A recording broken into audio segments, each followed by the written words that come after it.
Hello friends, Manoj Rajguru की political science classes में आपका स्वागत है।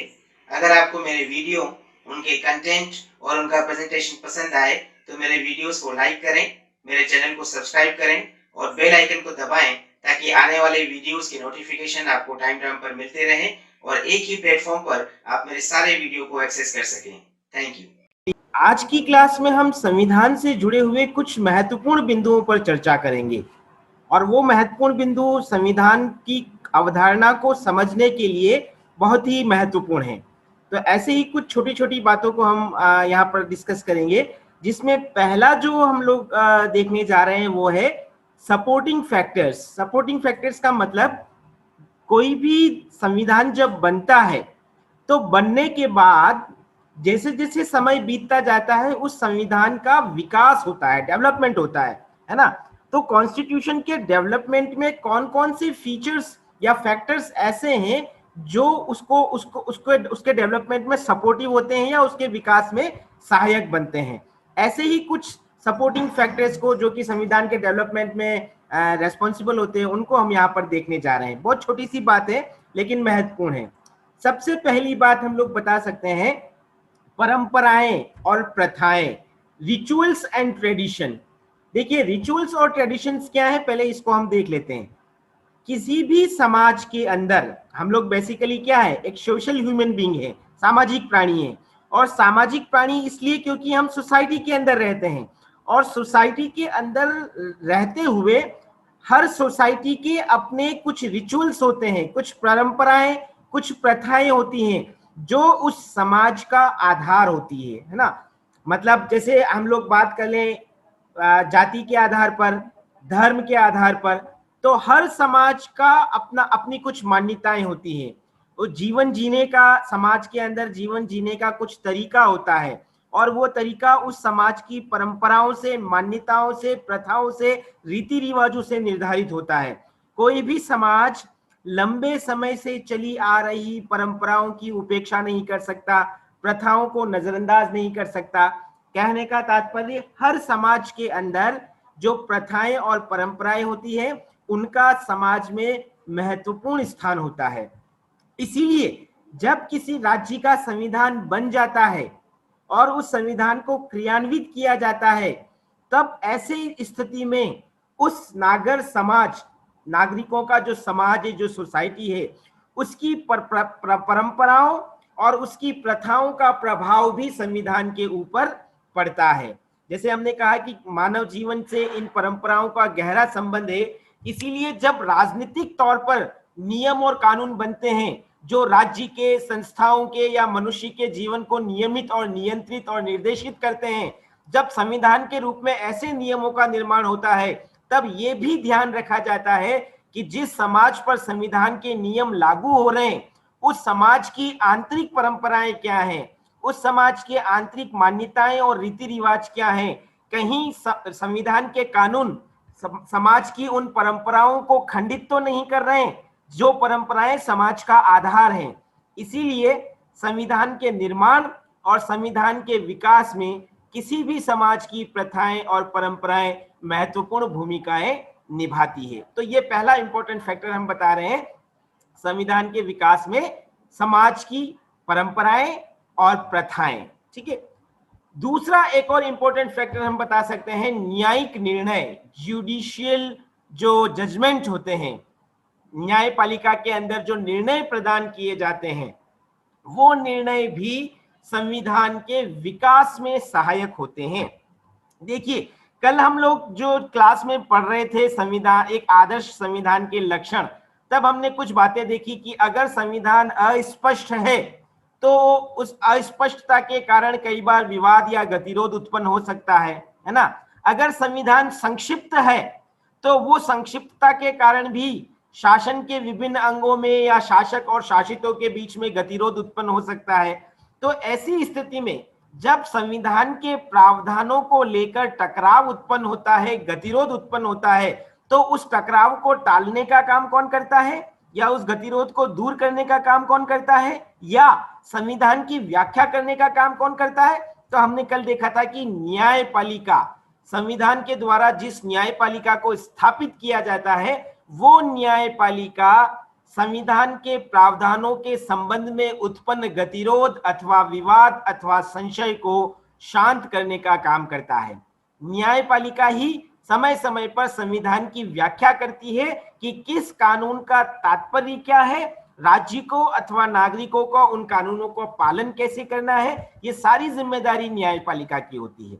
तो ये तो एक बेसिक बात कि विशेष परिस्थितियों में न्यायपालिका संविधान की व्याख्या भी करती है, संविधान की रक्षा भी करती है। लेकिन अब यहां पर हम देख रहे हैं कि ऐसे समय जब न्यायपालिका किसी विवाद, संवैधानिक विवाद या संवैधानिक गतिरोध को दूर करने का प्रयास करती है, ऐसे समय न्यायपालिका के द्वारा दिए गए निर्णय या जजमेंट संविधान को गतिशीलता प्रदान करते हैं, मोबिलिटी प्रदान करते हैं।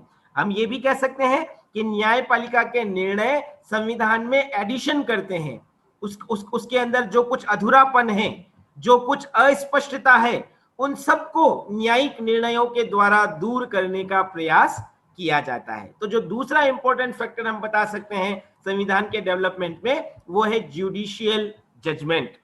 तीसरी बात अगर हम कहें तो वो है अमेंडमेंट, यानी कि संशोधन। कल की बात अगर हम वापस रिपीट करें तो एक आइडियल कॉन्स्टिट्यूशन को कैसा होना चाहिए, उसको फ्लेक्सिबल होना चाहिए। फ्लेक्सिबल का मतलब उसमें संशोधन या बदलाव की गुंजाइश होनी चाहिए, अमेंडमेंट उसके अंदर समय समय पर हो, ऐसा एक आइडियल कॉन्स्टिट्यूशन कहलाता है।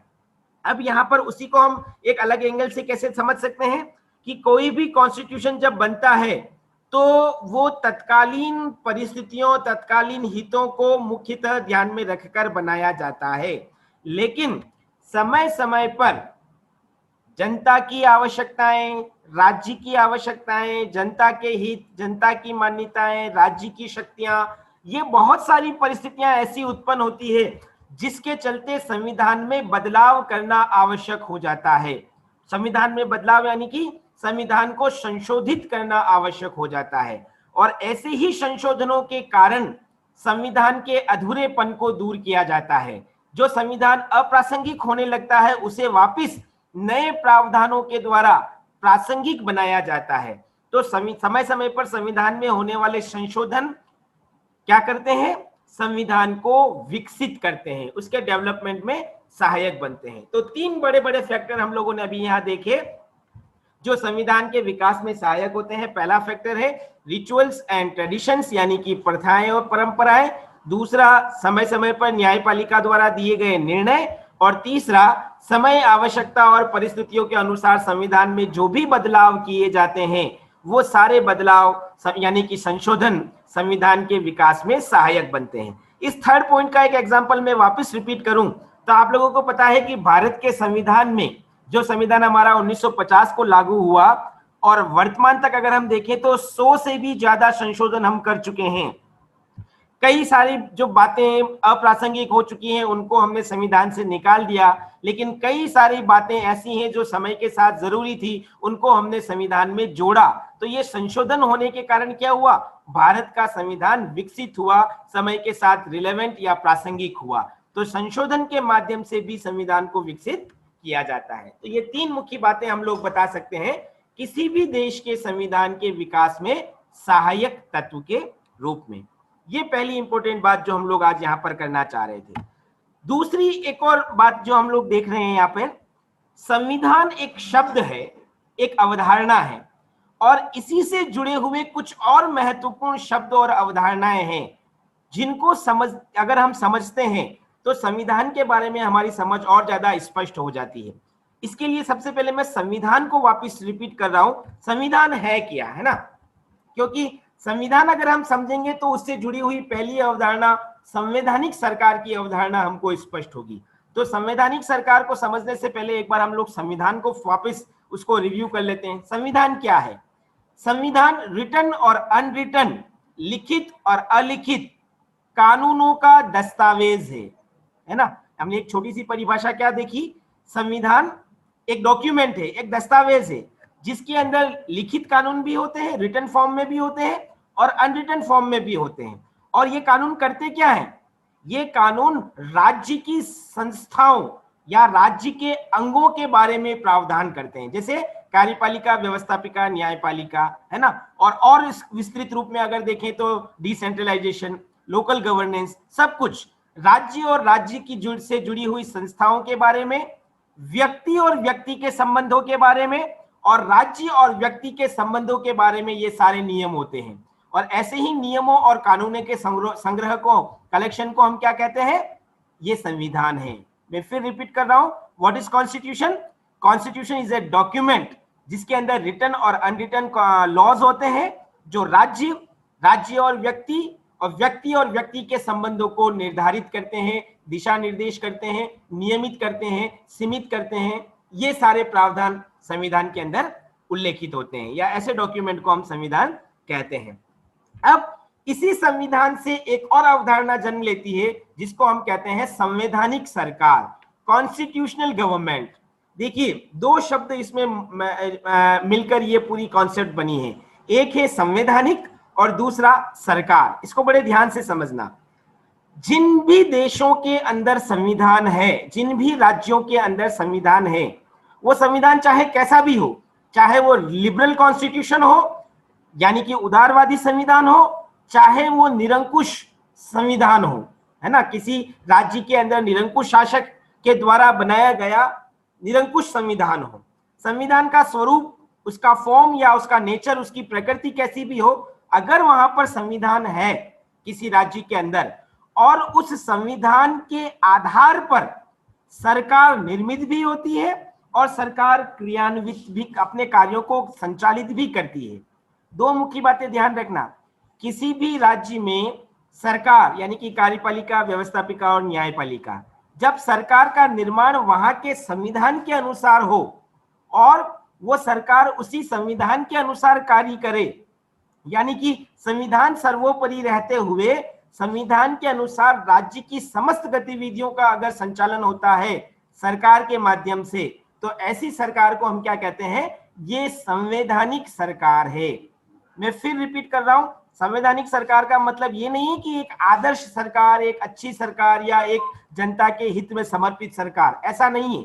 संवैधानिक सरकार का मतलब वो सरकार जो संविधान में उल्लेखित प्रावधानों के अनुसार निर्मित होती है और संविधान में उल्लेखित प्रावधानों के अनुसार क्रियान्वित भी होती है, सारे कार्यों और शक्तियों का प्रयोग भी करती है, ऐसी सरकार को हम संवैधानिक सरकार कहते हैं। ये पहली अवधारणा जो संविधान से जुड़ी हुई है। दूसरी एक और अवधारणा अगर हम यहाँ पर देखें, देखो इसको समझना बहुत जरूरी है। विधान बनाम संविधान, दो अलग अलग शब्द मैंने लिखे हैं। विधान मतलब लॉ, संविधान मतलब कॉन्स्टिट्यूशन। ये दोनों एक अलग अलग चीज है। कैसे अलग अलग है ये समझना हमारे लिए महत्वपूर्ण है। आप लोगों ने फर्स्ट ईयर के अंदर पढ़ा था कि सरकार के 3 प्रमुख कार्य होते हैं, एक कानून बनाना, दूसरा कानूनों का क्रियान्वयन करना और तीसरा कानूनों की रक्षा करना।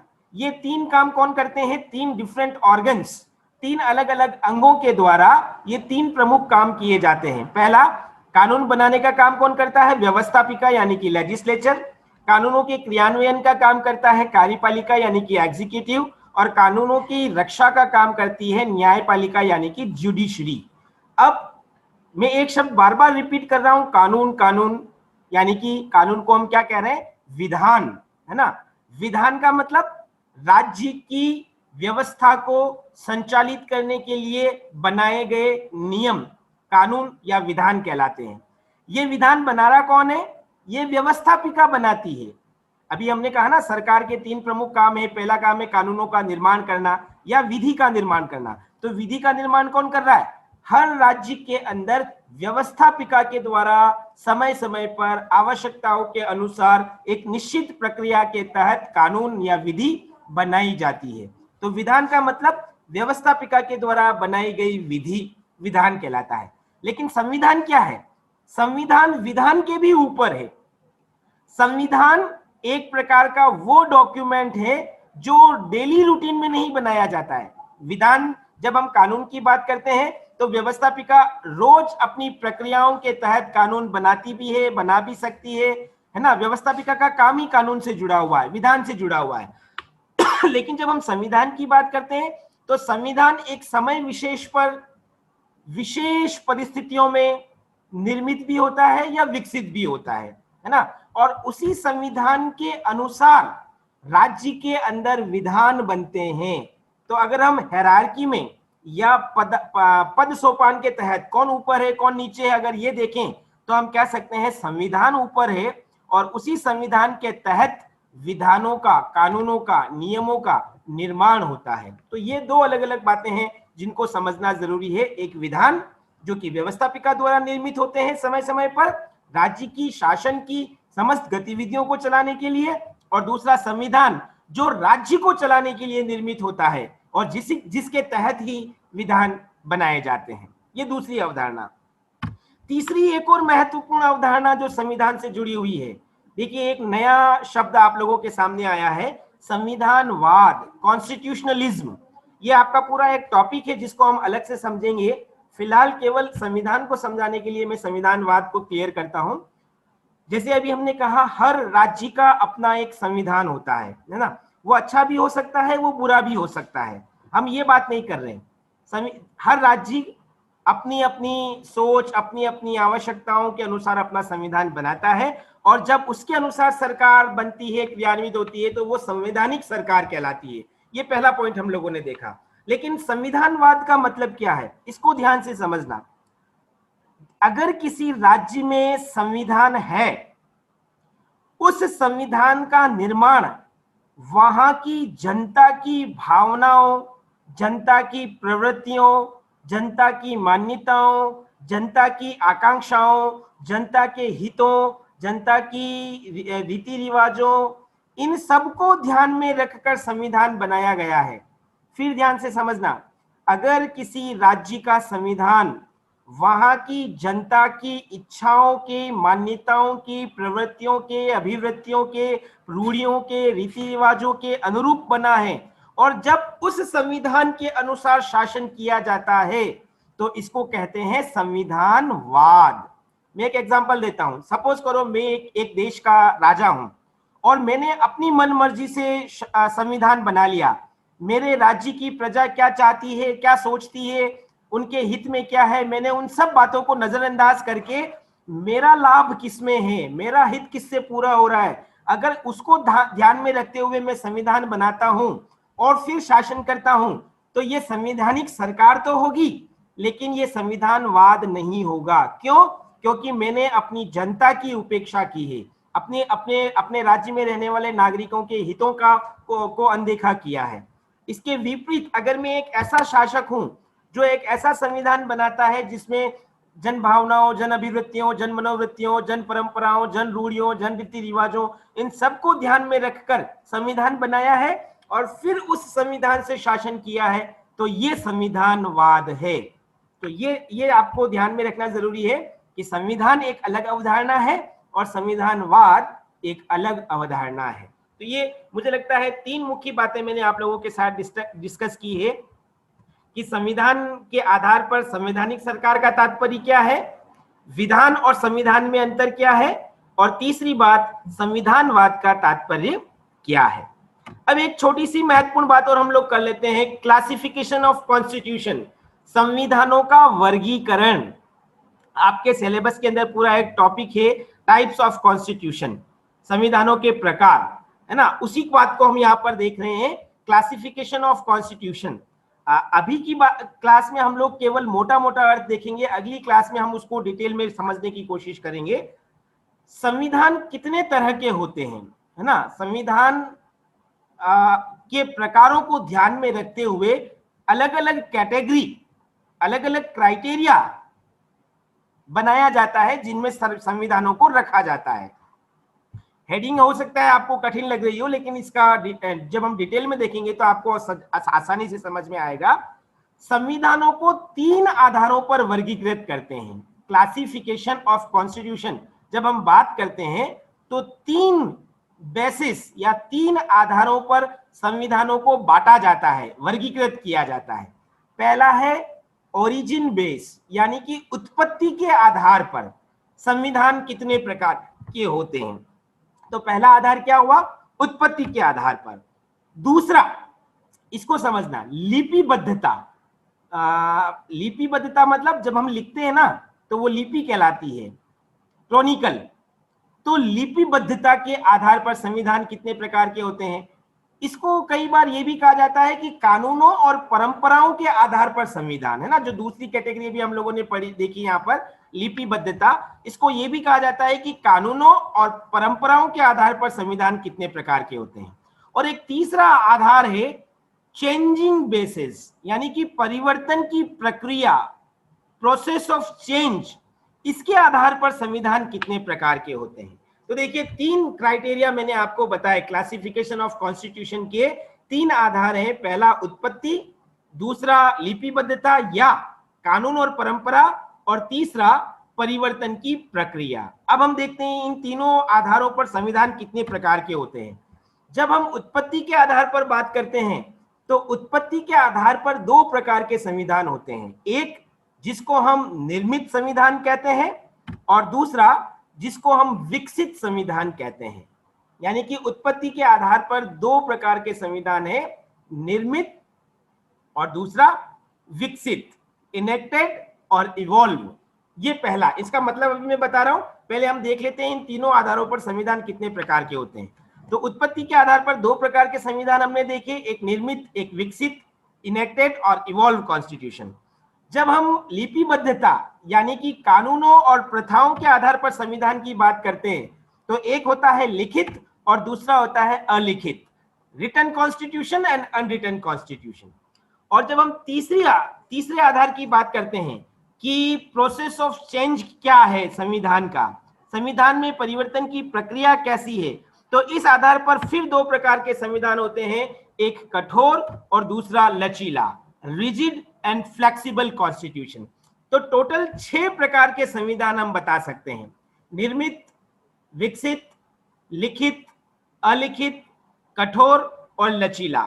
और ये 6 प्रकार के संविधान 3 आधारों पर वर्गीकृत किए हैं, जो मैंने अभी आपको बताया, उत्पत्ति के आधार पर, लिपिबद्धता या कानूनों और परंपराओं के आधार पर, और तीसरा परिवर्तन की प्रक्रिया के आधार पर। तो अगर ये चार्ट अगर आपके माइंड में है तो आप संविधान के 6 प्रकार को आसानी से समझ सकते हैं। अब हम समझते हैं इन संविधानों का मतलब क्या है। तो सबसे पहला हम लोग देखने की कोशिश करते हैं कि कठोर और लचीला संविधान किसे कहा जाता है। ठीक है, जो हमने परिवर्तन की प्रक्रिया के आधार पर देखा, ऐसा संविधान जिसको बदलने की प्रक्रिया बहुत ही जटिल होती है, जिसको आसानी से नहीं बदला जा सकता, है ना। अब देखो बदलेगा कौन, तो अभी हमने कहा कि किसी भी राज्य के अंदर कानून बनाने का काम किसका है, व्यवस्थापिका का होता है ना। और कानून बनाने की एक निश्चित प्रक्रिया होती है, उस प्रक्रिया का पालन करते हुए वहां की उस राज्य की व्यवस्थापिका कानून बनाती है। तो ये हो गया कानून बनाने की प्रक्रिया। लेकिन संविधान में बदलाव कौन करेगा, तो वो भी व्यवस्थापिका करती है। लेकिन जब व्यवस्थापिका संविधान में बदलाव करने की एक जटिल प्रक्रिया अपनाती है, मतलब वो प्रक्रिया जो साधारण कानून बनाने की प्रक्रिया से अलग है, थोड़ी कठिन है और जिसमें जनता का इन्वॉल्वमेंट भी होता है ना। पहले व्यवस्थापिका उसको पारित करेगी, उसके बाद जनता से उसकी राय पूछी जाएगी, दोनों की सहमति के बाद संविधान में बदलाव होगा। तो ये एक लंबा और टिपिकल प्रोसेस है।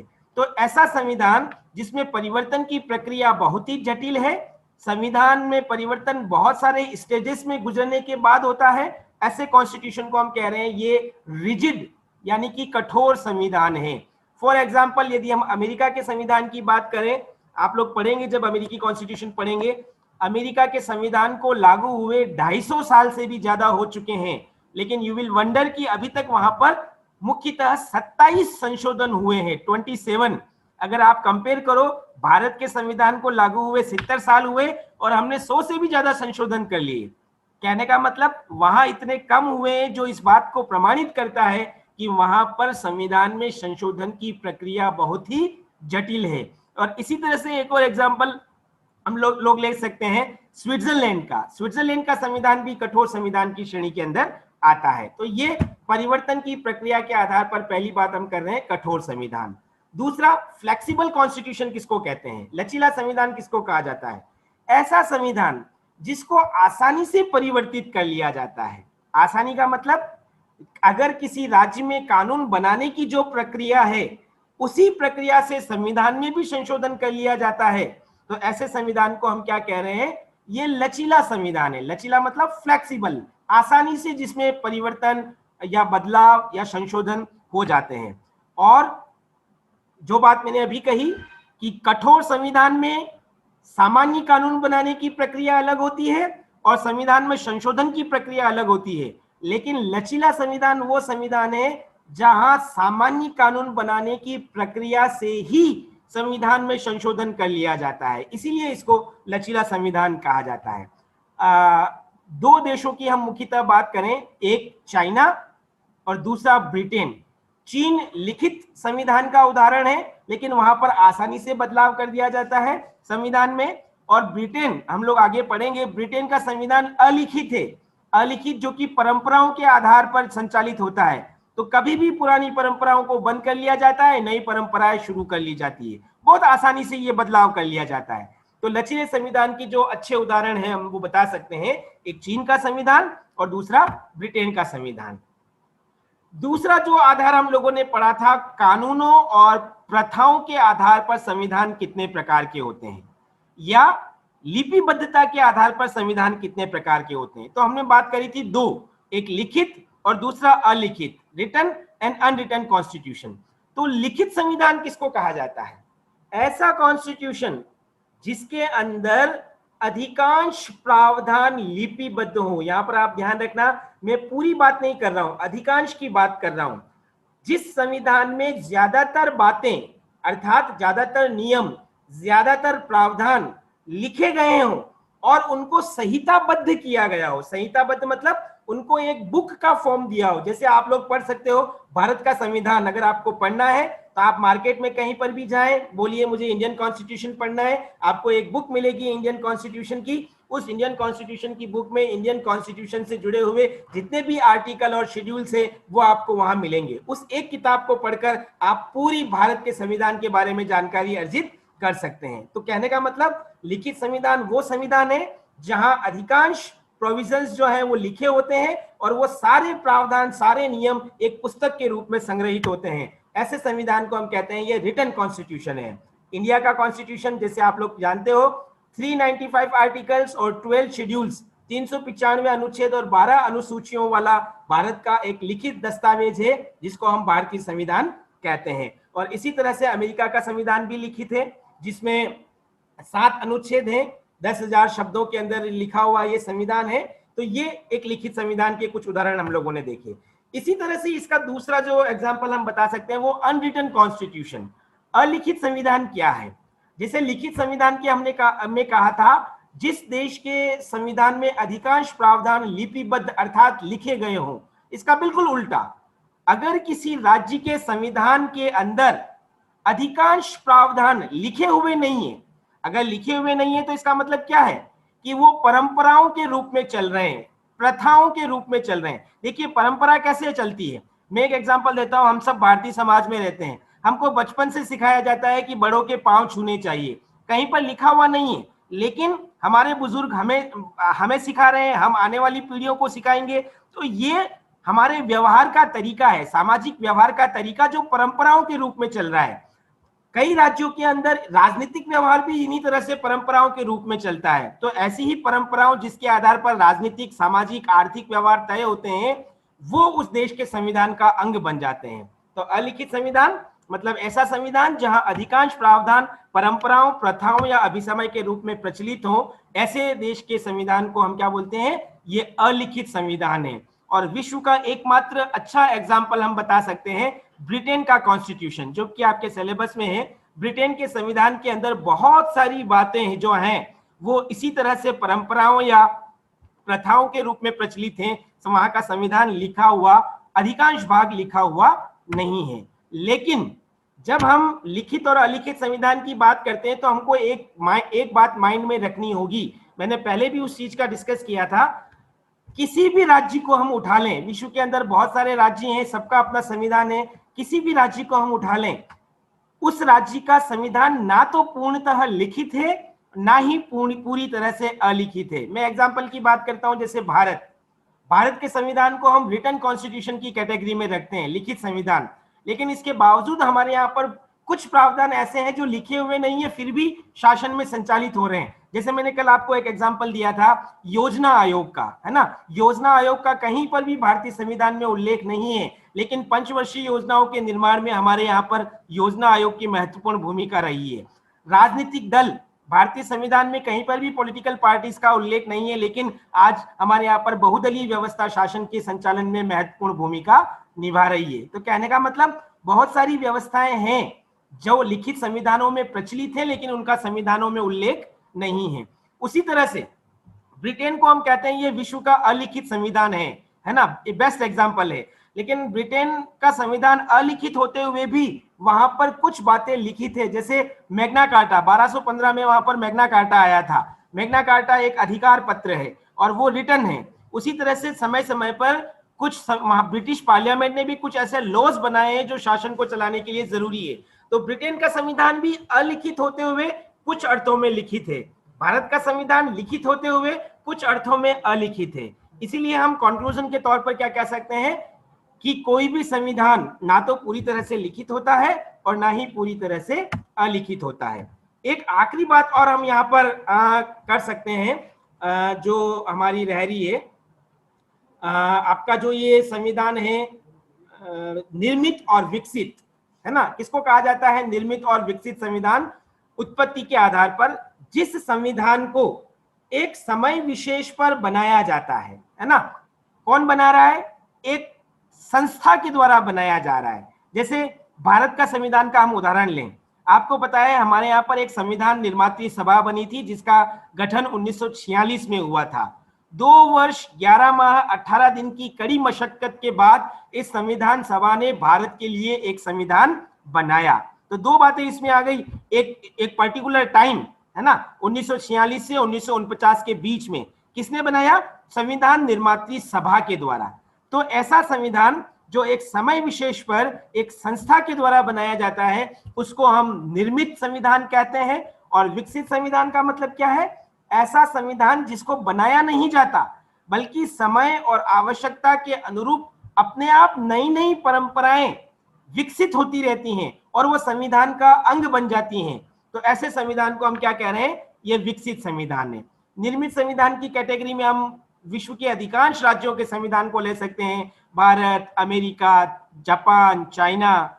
लेकिन जब हम विकसित संविधान की बात करते हैं तो उसमें केवल एक ही देश का नाम मुख्य रूप से आता है, वो है ब्रिटेन, जो अलिखित संविधान का भी उदाहरण है और विकसित संविधान का भी उदाहरण है। अलिखित है इसीलिए वो किस पे टिका हुआ है? वो परंपराओं पर टिका हुआ है और परंपराओं का ही विकास होता है।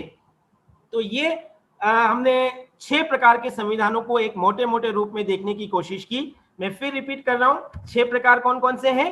पहला कठोर और लचीला, है ना, रिजिड एंड फ्लेक्सिबल, जो कि परिवर्तन की प्रक्रिया के आधार पर तय होते हैं, संविधान में बदलाव की प्रक्रिया के आधार पर। दूसरा हमने देखा था लिखित संविधान और अलिखित संविधान, अर्थात किसी देश में कानून और परंपराओं के आधार पर संविधान कितने प्रकार के हो सकते हैं? तो हमने देखा था रिटन एंड अनरिटन, या इसको हमने लिपिबद्धता के रूप में भी समझा था। और तीसरा और अंतिम आधार हमने देखा था उत्पत्ति के आधार पर, किसी देश में संविधान कैसे आया। तो इसके आधार पर हमने 2 प्रकार देखे हैं, एक निर्मित और एक विकसित, इनेक्टेड और इवॉल्व कॉन्स्टिट्यूशन। तो ये 6 प्रकार के संविधान देखें। अब एक आखिरी और महत्वपूर्ण बात, अगर मैं आपको एग्जाम्पल के रूप में समझाऊं, भारत का संविधान कौन सा है? भारत का संविधान निर्मित भी है, भारत का संविधान लिखित भी है, कुछ अर्थों में भारत का संविधान कठोर भी है और लचीला भी है। मतलब हमारे यहाँ संविधान में संशोधन की प्रकृति जो है वो मिश्रित प्रकृति है। मैं अमेरिका के एग्जाम्पल से आपको वापस स्पष्ट करता हूं। अमेरिका का संविधान निर्मित भी है, अमेरिका का संविधान लिखित भी है, अमेरिका का संविधान कठोर भी है। मेरे ये बात समझाने का मतलब केवल इतना है, आप लोग ये मत समझना कि एक देश का संविधान इसमें से एक ही कैटेगरी को फुलफिल करता है। एक देश का संविधान निर्मित भी हो सकता है, लिखित भी हो सकता है, कठोर भी हो सकता है। अगर मैं ब्रिटेन के संविधान की बात करूं, ब्रिटेन का संविधान अलिखित संविधान है, ब्रिटेन का संविधान विकसित संविधान है, ब्रिटेन का संविधान लचीला है। मतलब अगर हम किसी देश के कॉन्स्टिट्यूशन को देख रहे हैं और हम ये बताने की कोशिश कर रहे हैं कि वो किस प्रकार का कॉन्स्टिट्यूशन है, तो उसके लिए पहले हमको आधारों को देखना होगा। अगर उत्पत्ति के आधार पर पूछा जा रहा है तो हम एक कैटेगरी बता सकते हैं, अगर चेंजिंग प्रोसेस के आधार पर पूछा जा रहा है तो हम अलग कैटेगरी बता सकते हैं। तो ये आपको समझना होगा कि किस आधार पर हमें संविधानों के वर्गीकरण को स्पष्ट करना है। किसी भी राज्य का संविधान एक से ज्यादा प्रकार का हो सकता है, अलग अलग आधारों को मिलाकर। तो ये हुआ हमारा आज का टॉपिक।